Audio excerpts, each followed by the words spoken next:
Santa Claus আর ছোট্ট টুবলু। বাইরে ঘন তুষারপাত হচ্ছে, হাওয়া ঠান্ডা, জানালার কাঁচে বরফ জমে গেছে। ছোট্ট টুবলু জানালার পাশে দাঁড়িয়ে আছে, তার চোখে জল, হাতে ধরা একটা পুরনো লাল মাফলার। আজ বড়দিনের রাত, কিন্তু টুবলুর বাড়িতে কোনো হাসি নেই। তার বাবা দেশের জন্য আর্মিতে কাজ করেন।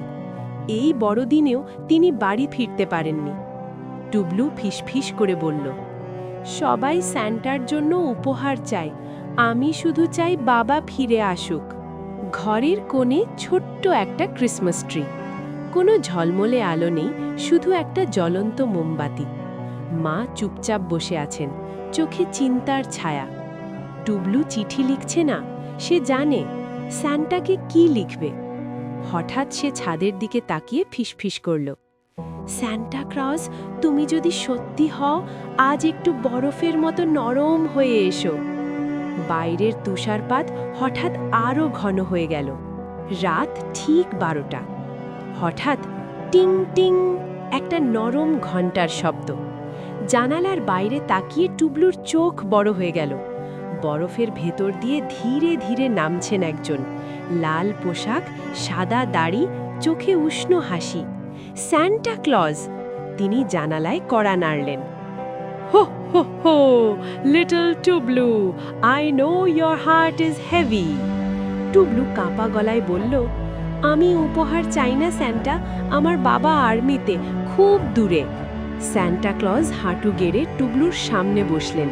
তার হাতে কোনো খেলনা নেই। তিনি বললেন, সব যুদ্ধ বন্দুক দিয়ে জেতা যায় না, কিছু যুদ্ধ জেতা হয় ভালোবাসা আর সাহস দিয়ে।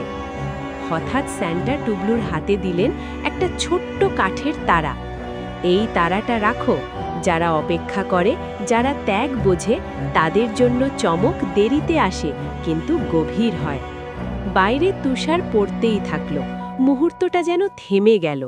পরের সকাল। টুবলু ঘুম থেকে উঠে ভাবল, সবটাই কি স্বপ্ন ছিল? হঠাৎ দরজায় শব্দ। দরজা খুলতেই সামরিক পোশাকে দাঁড়িয়ে আছেন তার বাবা।